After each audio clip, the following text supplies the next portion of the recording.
Hi everyone! Thank you for joining us. You're tuning into the Afro-Latinx and Gaming Roundtable.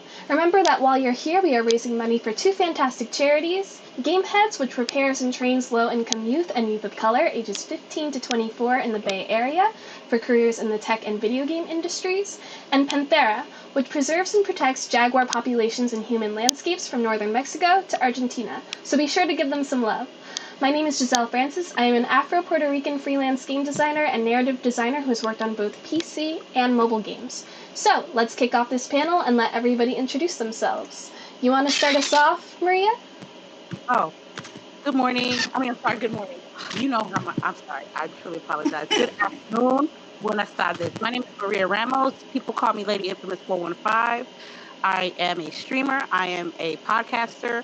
I am a co-host and founder of Grown Woman Gaming. All right. And Emmy? Igualmente, my name is Emmy, and I'm the co-founder of the Athena Alliance, CLT, located in the Carolinas of the U.S., and I'm also a Women in Games WIGJ ambassador. All right. And Red?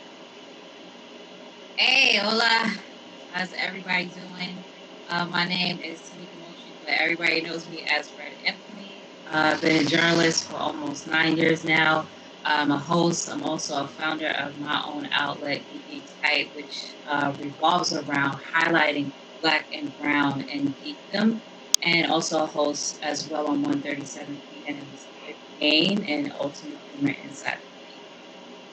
Great. And Dianna? Hola familia, I am Dianna. Lora, known as Girl Pants on the internet. I am currently an account manager at Ubisoft, but I started out as a journalist in gaming.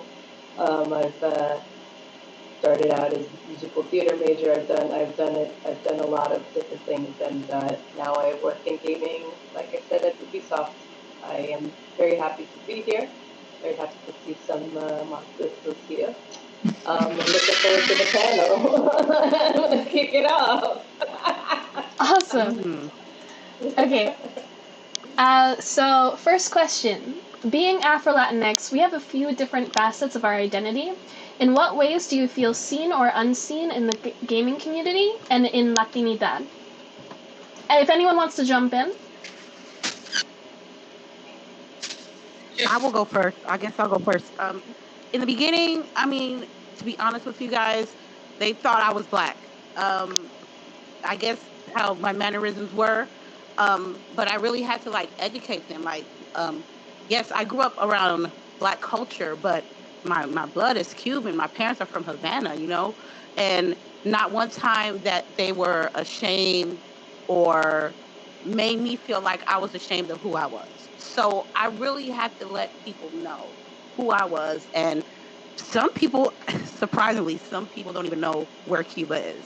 So it's more an effort on my part to let people know who I am. Because if you don't, most likely they'll just put you in a certain category and be on their way. So I want to be more seen for that. Yeah, I'm gonna have to agree with that. I think for me, my family is directly from the Dominican Republic, so we came here, and I was like, we were Dominican, and that was that, and we didn't really consider any of that. I think once we came to the United States and we were, when you're home, and everybody's like, hey, we're all there really isn't anything that they don't put you up, categorize you as far as the people in my family and the folks that we hang out with. But once you get to the United States, it's like everybody needs to there needs to be like a category, and you're more you're made more aware of who you are and what you look like. And for me growing up, it was just like my identity. It was like I spoke Spanish, but also like I walked around with an afro like everywhere. Everyone was like, "What are you? Like you are weird.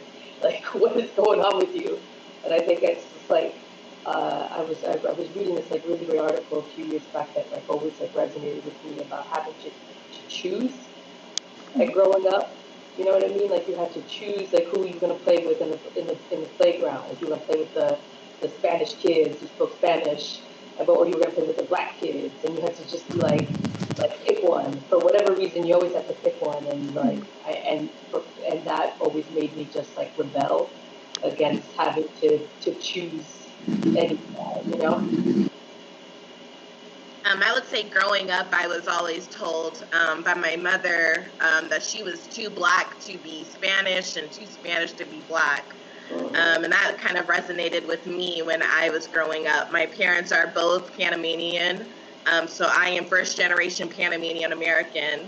And while there were parts of my identity that I felt like I couldn't express for everyone else to see, because they would just look at me and say, okay, you're B for black, and that's all you are, and that's how we see you.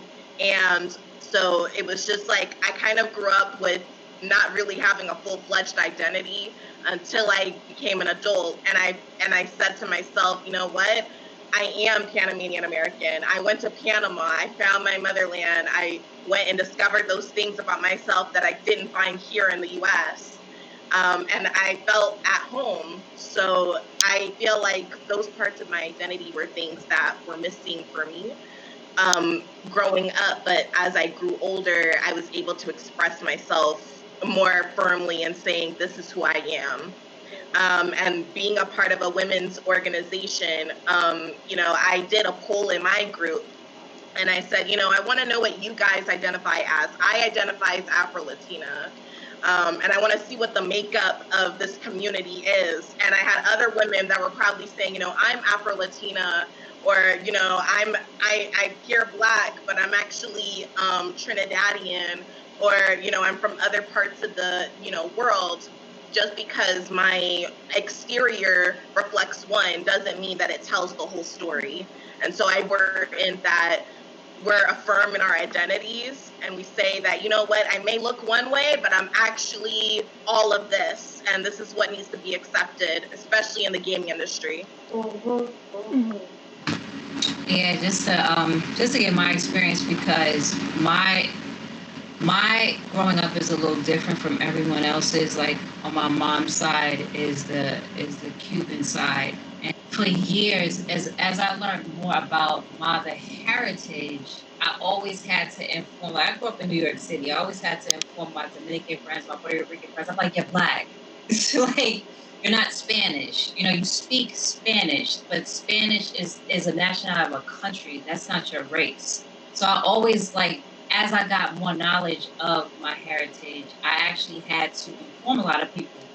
And during that time, the whole term Afro-Latino was not there at all. And even as I heard from other friends saying, the whole term Latino as well, like they hit it until they got to America.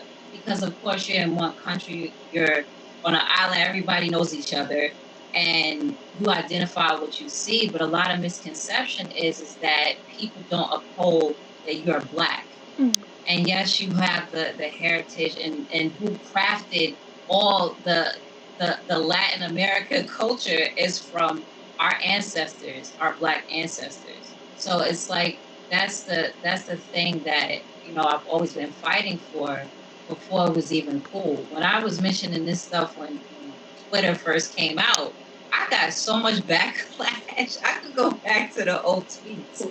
I got so much backlash, and it's such a beauty now that someone can say, oh, I identify as an Afro-Latino. Like, to have that is so important because we're still fighting on the identification of that. There's a lot of people that will say, I'm this, I'm that. And I'm like, you're black, you have the heritage, of course, of Hispanic, and even that as well. Just understanding even what that word means too.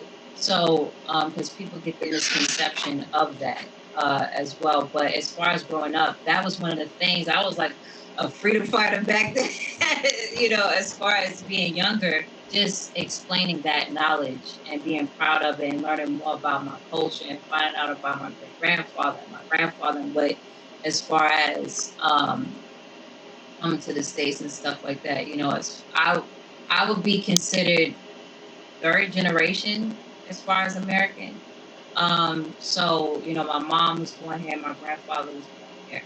So I have like a different view, but the knowledge that I've gained from just wanting to find out and wanting to learn more opened up a whole world, a whole new world, like, you know what I'm saying? Yeah. On a Latin tip. But I see the beauty of it, and I love that our voices are now being heard and that we can identify with each other as sisters and also inform our other sisters and brothers, like, yeah, bro, you don't know what you are, you don't know your ancestry. So I think it's beautiful.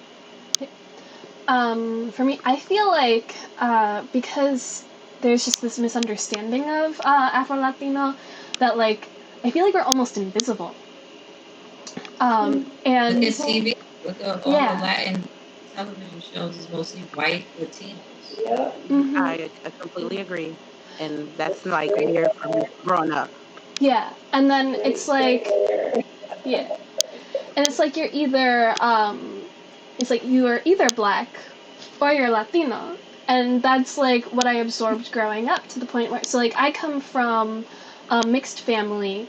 My dad is a black Puerto Rican, and my mom is a white passing Puerto Rican, and whenever we when we were growing up and we talked anything about our culture, like, it was always like Puerto Rico, Puerto Rico, Puerto Rico. And I never really heard too much from, like, my dad's side. He never really, like, talked about anything like that. So I was like, oh, okay, I'm Puerto Rican. I am a Latina. And then, like, I grew up in a very white neighborhood, and I went to school, and I had people, like, I had, like, the white kids being a little bit racist at me sometimes. And I was, like, going back to my sisters, and I was like, I don't even know why they're coming at me with, like, this particular thing, because it's like, you're gonna be racist, but, like, be racist in the correct way, because I'm Latino. Like, I'm not black. And then my older sister like, heard me say that, and she's like, Giselle, you do realize that we're black, right? And I was like, what? No, we're Puerto Rican. We're Latino. Well, that's so interesting, though. It's because you're saying that it's like the concept of, like, I know, Red, you say that you've been there from the tip, but like the concept of this is just such it's like you have to unlearn, and, like, realize, Yes. like what's happening, and like. And I also think, again, that it's like you know, the United States has a way of doing that too. It's like has a way of, like, you know, of really, like, saying, okay, you have to really think about these things. You're like, shit, I guess I do. Am I allowed to? Yeah, I agree. I completely agree. Do that? It's like you can't have it's a heritage. It's like you can't. Right. That's what's been programmed, because someone will automatically think that Hispanic Latino is a race, and it's not. Mm-hmm. It's a heritage. But people are so programmed because of what was told, and then you have the stigma that being black is wrong. Mm-hmm. So if you're growing up, and I see this even on the rest of, as far as the rest of the Caribbean, you'll have Jamaicans, Trinidadians, Haitians, you know, whatever, the whole Hispaniola, saying, like, nah, I'm Haitian.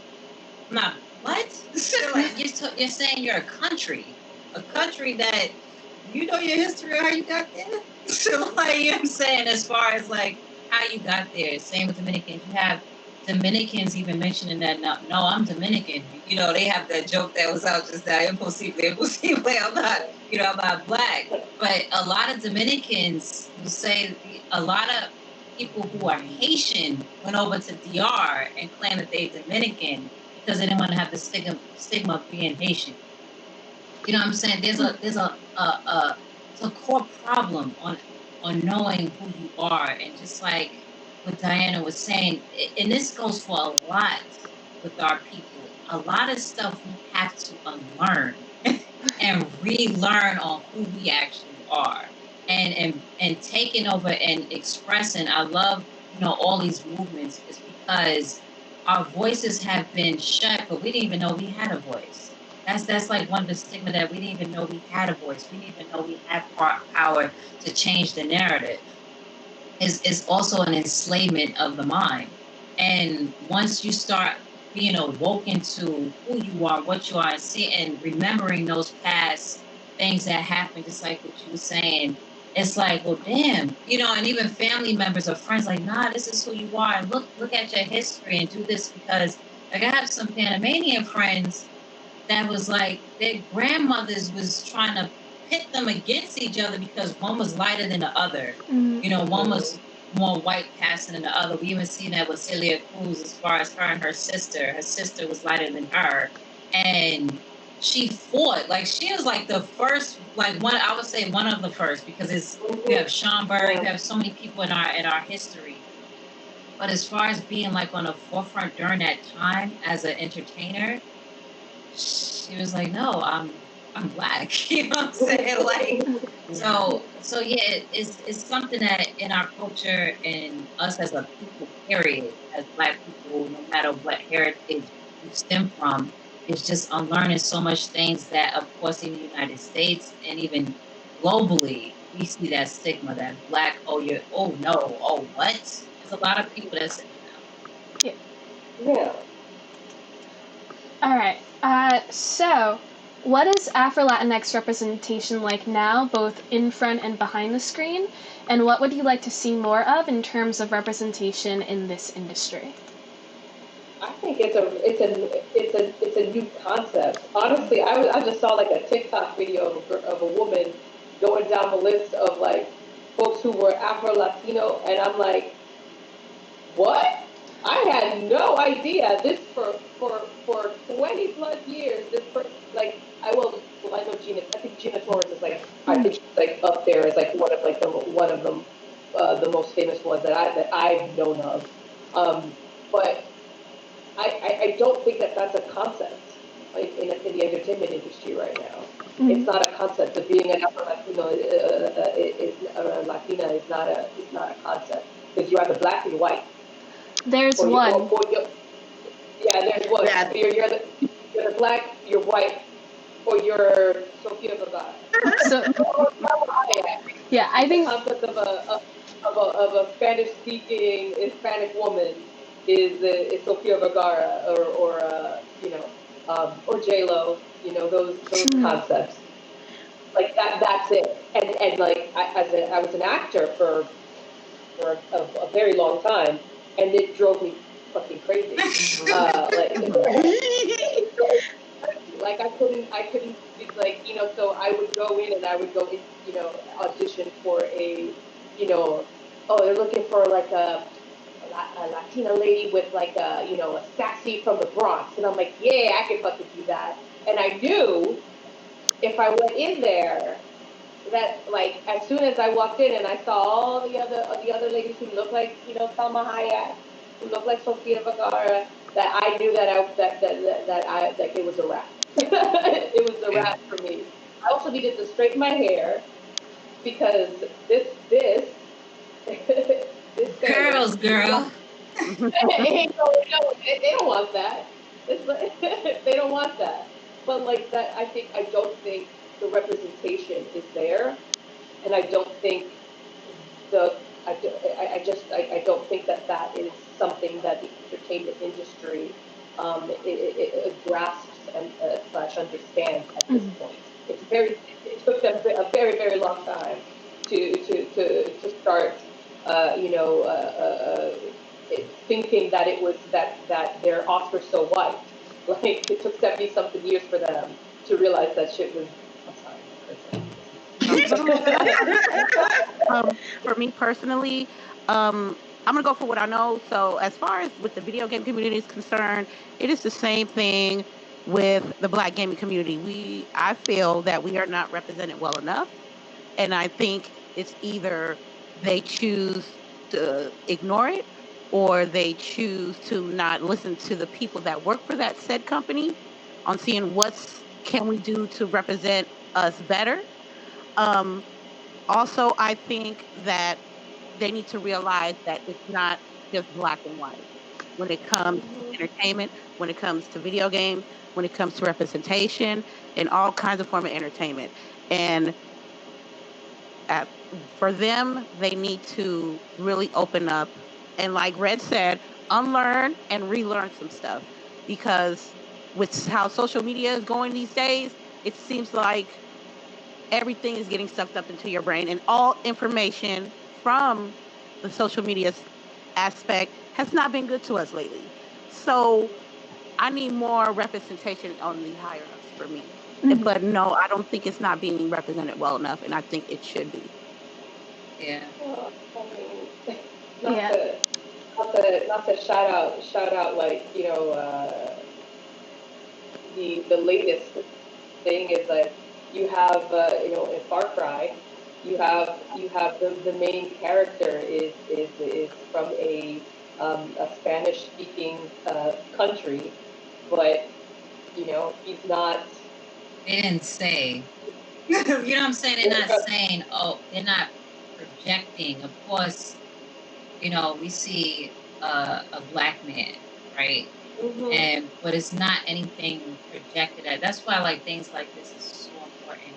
And we don't see, of course, things being transferred over, and that's why us creating our own narrative is so freaking important, especially of course in the gaming industry, Maria, like what you said. And once we share our voices, because of course, like someone tweeted back to, I made a tweet, and I forgot the person's name, and it was just saying, the education system, and I was like, with things dealing with heritage, a lot of time they don't touch on things like that at all. A lot of us grew up in certain backgrounds where, of course, it doesn't even matter if you're from the hood to the suburbs. It's not trying to teach any of that. So it comes with your parents. And then if your parents don't have that, it comes from you being really curious. Okay, I know I'm brown. Like, so Yeah. it's like, I know I look like so-and-so. So, but we speak Spanish in my household, or I know of somebody, but I do look like so-and-so. You know what I'm saying? It's a curiosity factor. And now the information age, and now of us claiming it, because like I said, unless someone is Spanish speaking, people get, surprised, like, what? She dark skinned and she speaks Spanish? Like, oh, did you learn Spanish? We're a unicorn or something. It doesn't even make sense. Yeah, so it's like, well, us being more vocal, us like from the streamers to people on the platform. Shouts out to my good friend Aaron, who did a huge shout out as far as Afro-Latinx on her platform. Aziza as well, as far as her represent, just us being there on all our different roles that we play in this industry, us vocalizing it more, will shed light, like, damn, I didn't know. Yeah, because you think that the so-called Latina is straight hair, fair skin, and look a certain way. Y'all don't even talk about the native looking, like, the all aspects. Y'all even speak on them, and it's just really crazy. It's something that we have. We're in a vehicle and we're driving. It doesn't matter how many times somebody try to jack that car, we're able to still, provoke that narrative a lot. So just like Maria, if you want to do a full half and half Spanish speaking stream, you know what I'm saying? Like, also when you're streaming it and speaking Spanish, here and there, or just saying, your background, that's like dope things. Or even when you're making video games and you want to have, us not waiting for Miles Morales to have a game, you know what I'm saying? Yeah. But also like creating those different things as well, or just bringing up as a topic, like having a panel like this. This is really You shouldn't important. have to choose. I think at the end of the day, it comes down to, you shouldn't have to choose, and you shouldn't have to suppress any form of who you are, in order to appease the way some of a particular way that people want, to perceive you. I think that's one of the reasons why, like, I left the performance is because it was really, really frustrating for me. Like, it was extremely frustrating for me because I had to pick, I had to choose, and and and there was no middle, and I was like, you know what, forget this. I'm going to go do my own thing and make my own stuff, and that's what I ended up doing. But it's just it's not it's not right. It's not right, and we shouldn't have to sort of give up ourselves in order to get put into like a particular box or something that people want to achieve. I agree. Emmy, you got cut off earlier. Did you want to speak? Yeah, I'm so sorry about that, guys. Nah, I'm it's dealing fine. with the older Technology, sis. technology. Yeah. I wanted to say shout out to the Bronx because that's my hometown. My mom is from the Bronx. Yes. In terms of the entertainment industry, one of the people that I've been noticing that have been making strides for Afro-Latinos was Amara Negra, because she made it very clear in her career. She's like, I'm Black, but I'm Latina as well. I'm Afro-Latina. You're going to respect that, and you're going to see who I am. Respect this Afro. Yes, you're going to respect this Afro and my curls and my accent. So, I mean, I do think that we are starting to see that progression. Definitely a lot more from like when I was a kid. You really didn't see that at all. And I hope that that continues. Like, having a panel like this is just amazing, to meet women like Maria and Red and Dianna and even yourself, Giselle. It's really good to kind of be here and know that you're not alone in this industry that really kind of typically doesn't have our voices heard. So in order to make those pushes, we have to present ourselves and say, well, you know what, I am proudly Black, but I'm also Latino as well. I'm out here and I'm doing things. And let other people know, like, hey, I'm out here, I'm doing things. That's kind of how we push the narrative and make it known that we aren't just in a bubble, People just think we don't exist. They're like, okay. You know what I'm saying? I'm like, well, there's another extra seasoning, So, like,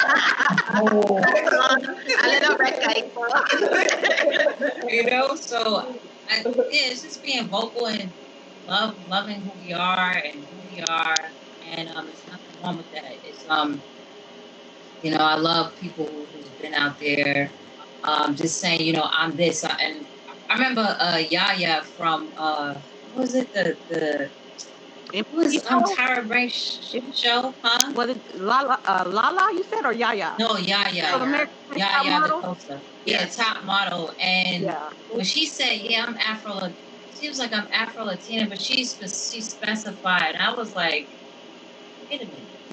Like, that's a term now? Like, that's like, I was like, okay, yes, sis, you know what I'm saying? All right. And just, of course, knowing Gina Torres as another, so I just love seeing it. Like, we're us as Black people is in all four corners of the world. We have Black Indians, as far as, like, I'm talking about the country India. We have, like, there's Black Chinese people. You know what I'm saying? We're everywhere. We was disseminated everywhere. So there's so many different cultural aspects of where we come from, where we bring things, and things that stem from our ultimate roots that we've even added to their cultures today, historically. So, you know what I'm saying? Wear it in stride and pride. And as that continues, you have a lot of people that's very stuck in thinking that, I'm Spanish. And you know what I'm saying? It's like, okay, sis, so, somebody's from Spain. Instead of actually saying, okay, this is one, because we get trapped in that all the time. That person's Spanish. Oh, like, it's just changing the narrative on things. So we have it. It's gonna take some time, but it's rapid right now. Even as I see for this observance of Hispanic Pride Month as far as heritage. We see even more people saying, okay, this is the Afro-Latinos, this is the Afro-Latino characters and creators and actors and actresses that we never get to see amplified like that. Yeah, and you know, and then you have like Black Lives Matter happening too, and how that sort of like centers, it puts everything into perspective. Because at the end of the day, you know, like when shit goes down, like you know, like not to get like really controversial here, but when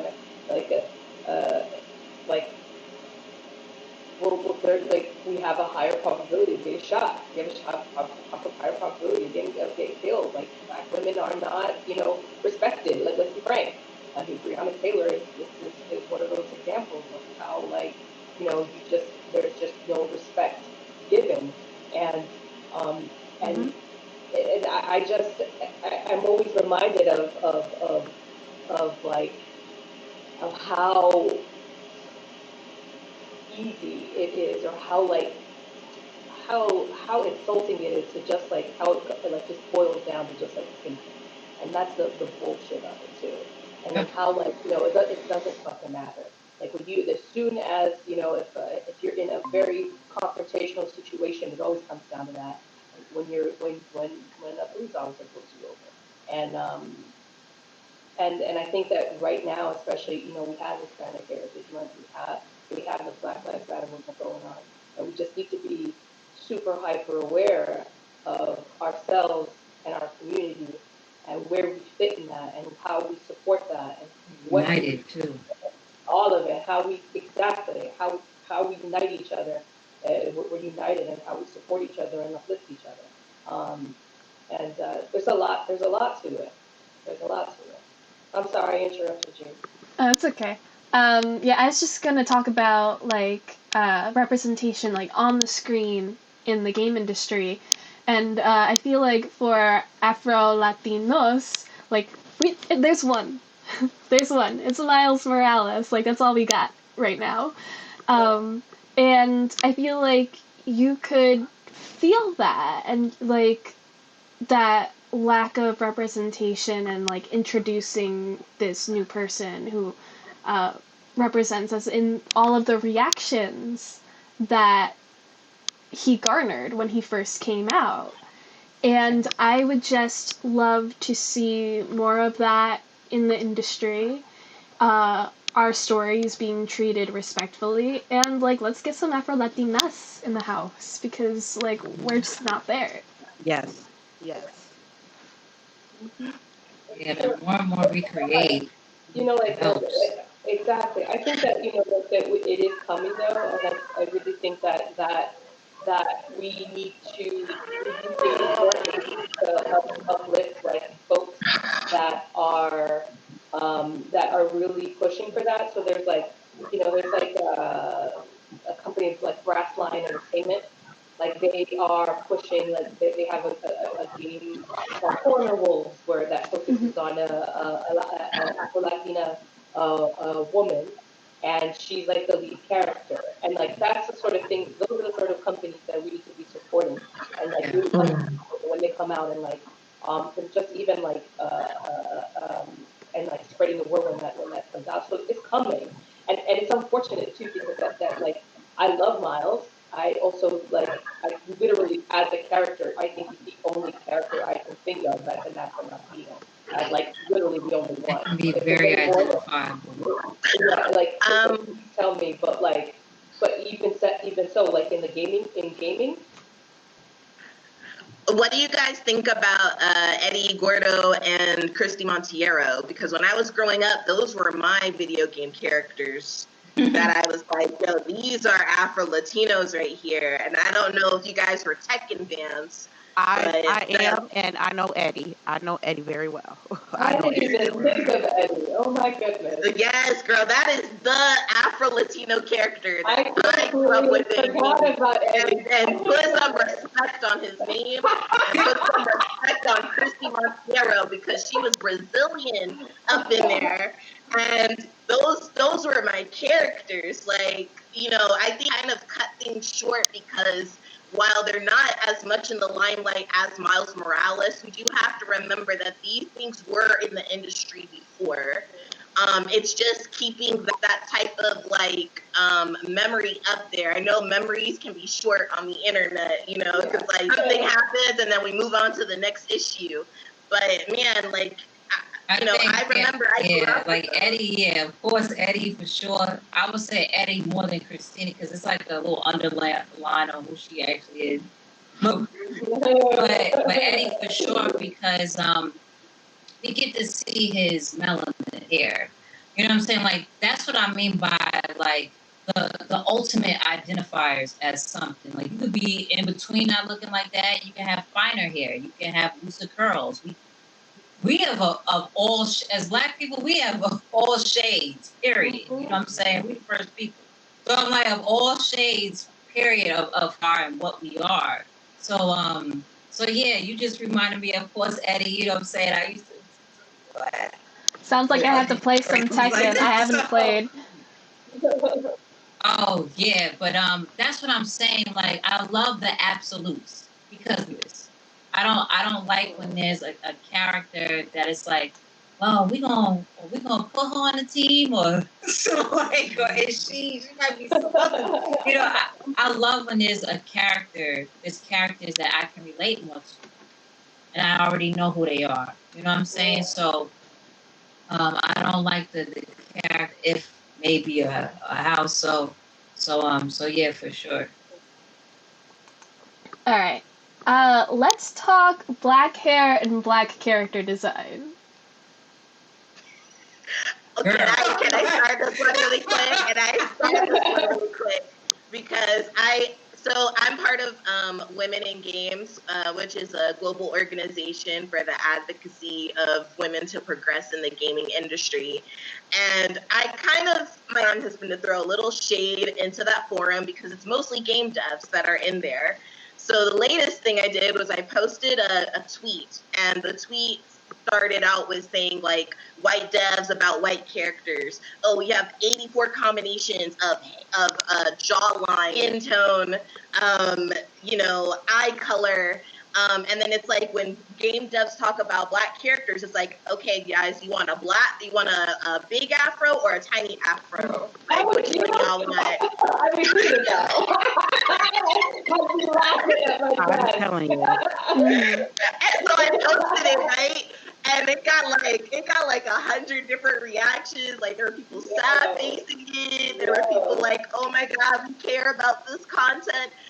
And it was just so fun. Like people were really revealing themselves. We had some people that were like, you know what, this is a thing in the gaming industry. We need to fix it, have more And then you had a couple people that were like, yeah, you know, girl characters go through this too. And I'm like, no, honey, that's not. They're not. Oh, go ahead. That's not it. Yeah. You know, I'm like, when am I gonna go into a game and they give me goddess braids? You know, I can put on my character. Or when am I gonna go in a game and get locks done? Not dreads, locks. That's why shouts out to Ebony Sims.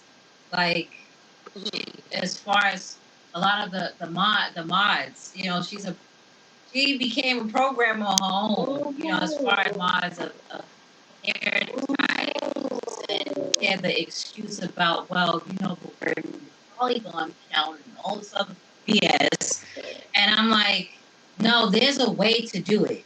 You know what I'm saying? That the thing is that I don't expect them to do it. That's the thing. I'm not upset like that because I don't expect them to do it. If they're white devs, they're going to make white characters. I don't expect nothing. If it happens, I'm like, oh, that's about nice. it. You know, that's nice. Yes. Yeah, like, that's cute. Because I really don't, at this point, like, in the past, I used to be upset. I used to be really upset. And I had a couple of people, like, check me, like, why are you being upset? This is what they expect. They're not looking for, they obviously didn't put nobody on their team to have as a consultant on anything as far as culture. You have certain people that they even specialize, go to school for it. they don't even hire them. Like, but if you want a representation of a specific person, like I was surprised that Kamala Khan was you damn near playing as her, mostly in Marvel. I was so surprised. I was very surprised. Very. So it's like at this point, the only time is like I'm looking for those projects out there. I'm looking for those creators out there that is building games that they're independent right now, but one day they will get what they need. You know what I'm saying? Look at Coogler with Black Panther. His dream was to make a Marvel movie, and he wanted to make Black Panther. Yeah. He had to go through mad steps, of course, and a lot of independent movies, but he got that goal. You know what I'm saying? And it can still happen even without a white it, and if so, if it does happen, that happens. But that's why all these creators out here, information age, we got Kickstarter, we got. I'm trying to find out and see, like, is there a tag where I can see, you know, trying to find those projects? Like, for real, I'm always on the hunt. Yeah. I'm always on the hunt for artists. What was that MMO that, I think it was an MMO that came out, like, in the past year, where the hair options were just so good? Is it the Wagaidu Chronicles? Because I've been following that one. Is that the one where all the hair was just like, I was just like, ooh, oh, this is gorgeous. Mm-hmm. This is gorgeous. Yeah, because I don't, like, whoever, like, get that team. Like, let's hire them and let's get them working. I am going to send out a message to my fellow game devs. If you are making a game where you can customize your character, and you allow people to play a Black character, which you should, if you are making a customization added, you should allow your players to be Black. Google the hair type chart. Yeah. And so there is type 3 hair and type 4 hair, which is usually for Black hair. Include both. Include both hair from both types. And let those 3 C's for bees. And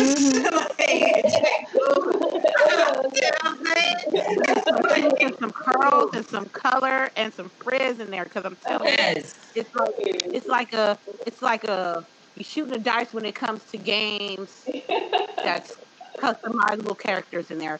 And me and my homegirls will be like, are they gonna mess this up? I'm not gonna say any games out there, but you know, some of them, most of them do not get it right. I need them to get like a core team just for ethnic looks, brown color, Black color. Like it could be 1 or 2 people who are accredited, who are educated, who can teach others how to make this hair, you know, or how to make this, you know, skin tone, or not everybody. Yeah, hey, look at this bone. Look at these cheekbones. I know you need to be stacked to everything. You know what I'm saying? I have a pointy nose, but I'm just saying, like, and we have, of course, different nose shapes, because people with wide nose, oh no, it's one race who have. You know what I'm saying? Like, we're not that. Like, we have all kind of, but our bone structures are still unique. There's other races that have unique bone structure as well. Like, it takes a part. Like, I'm making a character. And voices, yo. It's the voices. It's the voices. For real. Like, they don't know how we talk. Like, they don't know how we talk. We have a texture to our voices. Hire Black voice actors. I can't. When we get offline, I'll spill some tea. But like, I don't know. Like, it's just. I'm gonna just say this right now. I was just saying how, like, there's always the same voice actors and actresses that's hired all the time. All the time. So, like, they're Marvel Avengers right now. Like, they get hired all the time. And, of course, when you add a character that's from wherever, that should be represented. You know, there's a lot of actresses in the game. People like to claim that there's not that many. Actually a good sum. Is a huge sum. Is a huge sum from all over the place, all walks of life as well. So it's like getting people over and over again. It's like It's annoying. I'm tired of hearing the whole Naughty Dog staff in every game. Like that's Well, all my I have question to is say. that what do you think is like? I think like I think we acknowledge that like it's annoying. There are issues. There are a lot of issues. But how do we like? What do we need to do in order to change that? Like, what do we do as a community? I mean, I want to give a quick shout out to BioWare because I think they were one of the earlier studios that were doing actually their character creators to the point where it still holds up today. When I make my femshep from the original Mass Effect, I can make her with finger waves. Can't games. And on top of that, they're voice actors too, because while you had Jennifer Hale in the main role, in the secondary female role was Kimberly Brooks. That's a Black woman that was playing Ashley. People don't know that. So, I mean, I think those things, like I said, like they need to be highlighted. They need to be spoken on. We can go all day speaking about the bad and how it's not there and how, they need to do better. But the things that were there and like the things that they can improve upon and build upon, unfortunately they kind of had a fall from grace with Andromeda, but I want them to come back to that glory of that original Mass Effect because they were killing the game back in the year 2000, like 20 years ago. Like, so, we do have to. 20 years ago? Really? 20 years ago. That was 20 years ago. And like I said, that character creator still holds up today. I could make up that looks like a Black woman. I can't say that about a lot of games. They're only like maybe like even Soul Calibur's kind of weird. Like it looks like she wants to be, but not really. It's kind of weird. It's like non-white features on black skin. It doesn't make sense. It doesn't make sense. Yeah, the latest one is the Storm character that was essentially just like they just changed his skin tone and added white hair, and you're just like that's not enough. That's not enough. that's not enough. No, not at all. But I will say this though, like I will say this in like the industry though, like as being in it and being in the inside of it, like wait, I think it's changing. I think internally, at least where I am anyway, with the group that I've been working with, like we are working to get more visibility, to get more of those conversations, and get more of to just get that concept that you want to make a Black character, make a white character, just change the skin tone, like and then that's it. Which is ridiculous. I think, and really, really, like, I think that we're working on that, and I'm really excited for the future for what's to come when it comes to that. At least on my end, anyway. So just like that there are some folks in the inside fighting. We appreciate that. All right, so we're running out of time. I'm going to end on one last question. Whenever people of color are invited to a panel, we're almost always invited to talk about our struggles instead of our expertise. What is your favorite thing about what you do? Who's gonna go first? I could go first to get it out of the way. So recently, locally, one of the gaming organizations here, they were like, you know what, Emmy is the great connector because she finds someone who's in the gaming industry here and just hooks them all up.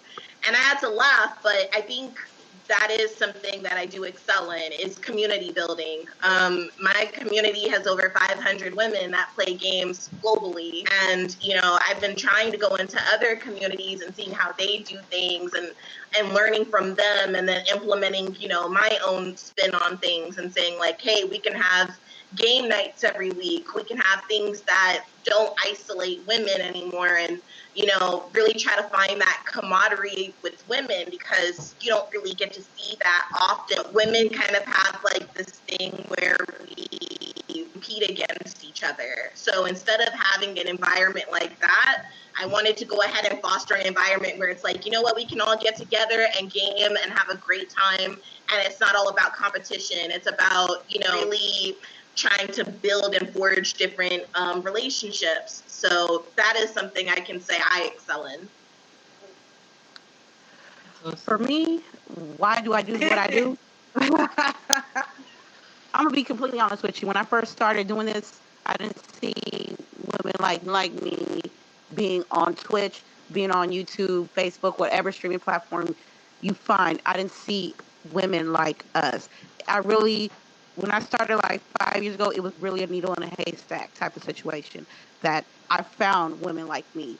And that what got me to do what I wanted to do as far as making video game playthroughs, and in turn doing grown women gaming. I need to make a difference in what I do. I'm not saying I'm a perfect, role model, because I'm far from that. But what I can tell you is that Lady always going to be playing video games. Lady is always going to be transparent when it comes to video games. And I want people to know that, yes, you can do this. It'll be hard work. It'll be dedication and hella discipline. But if this is the type of thing that you want to do, I said, because if you don't, you're like, I should have did it. And I didn't want to be that way.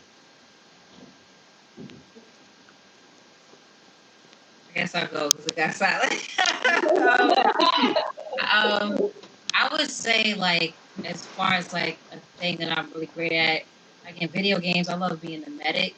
So like in real life, I love helping people. I love helping people who feel like, they don't get to shine, or they don't have that confidence within themselves. So I love connecting people. I love collecting, especially my sisters and brothers, on opportunities. You know what I'm saying? Because I remember when I first started out in this industry, and I had people that was in my corner, and I had people that had selfish motives as well. And that selfish motive that I had, that was just, and then my integrity was always questioned. And I was like, anyone that looks like me and they want to be in this industry, or they're in this gaming community set, and I want them to know that somebody's looking out for them. You know what I'm saying? There's people that I just met a couple of weeks ago, but if they're interested in something, I'm like, well, yeah, I can help you in this. There's people who they get PS5s and Series X and shit. I'm like, you know what? When I get the links again, I'm gonna send it your way. I love that. I love helping people. I love helping people go and be where they need to be, or that extra step, that battery in their back. So I would say that that's something I'm good at, because that's something that I wish I had, being in this community, in this industry. I did have a lot of dope people in my corner, but it was just on a professional side, there was just certain things that always tested that all the time. And I wish I had somebody there to be like, nah, you need to do this, you got it. Yeah, for me, in Fred, sort of the way that my favorite thing about what I do is really collaboration and helping people as well. That's I've been at this now for at least like 10 plus years, at least in the industry. I've been here for a while now, and like you saying that, like, yeah, you didn't see folks that look like you. I still, like, even in, like, right now, like, I just saw someone who looked like me working with me. Like, you know what I mean? Yeah. Like, it took 11, 12 years to happen, internally. So it's so for me, like, navigating this in, I've always felt like, sort of a weirdo unicorn. I'm usually the only woman in the room, and so it's so not only that, but I'm a woman of color in a room. That also adds to that. So I always got to temper myself more than these other dudes who are slamming their hands on tables and shit. But like, um, but for me, it's like I love bringing people together, and yeah, and it's really like I've always abided by the rule of reaching back and bringing people with me and helping people as much as I can. Because it's hard out here. It's hard out here, and we need to be able to support each other. We need to be able to uplift each other. We need to be able to, to speak for each other whenever one of us needs help. And that's kind of the thing that I love to do, not just externally in public, but in my studio, with my team in my workplace, just helping as much as I possibly can to actually have make some change. Um, so that's what I do. That's my thing. I have loved storytelling ever since I was a kid. So getting to be in this industry and like create stories and hopefully be able to tell my own and create stories for people like me who are looking to see like more of us, more of our stories, more in the game industry, and I'm really excited to do that and to design. I do that too. I want everything. I want to do RPGs. I want to just do like visual novels and then puzzle games and everything like that. So I'm just like it's something that I really love to do, and I'd love to be able to do more of. Okay. Well, because that's like I think that with us, I think that we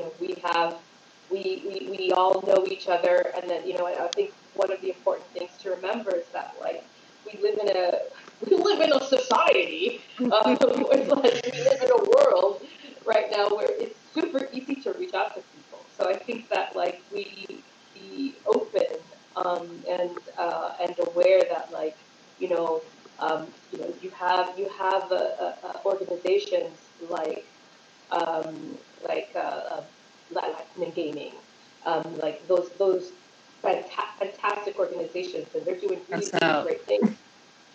What was that? I was saying shouts out to them. Oh yeah, shouts out to them, of course. And like there's a lot of organizations out there that are super willing to help, and the support and that I've seen.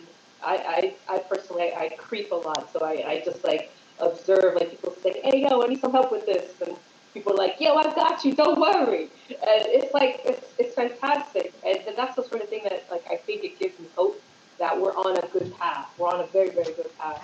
We'll be able to sort of help each other and sort of get move the needle forward that needs to happen. Yeah. All right. So I'm gonna end it here, and I'm gonna end a little bit by saying like, hire people who look like me, hire people who are darker than me, represent people who look like me, represent people who are darker than me, and thank you so much for joining us. Thank you to my lovely panelists. Thank you for joining me today. Happy Hispanic Heritage Month, and good night, everybody. Night.